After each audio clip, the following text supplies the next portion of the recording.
হলে সর্বনাশ।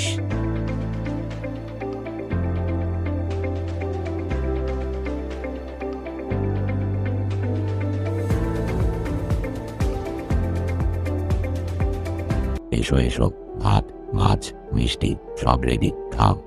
খাবো তো খাবো, তবে যদি ভূত পেটে ঢোকে। চুপ করো, আগে এক গাদা লুচি খাই।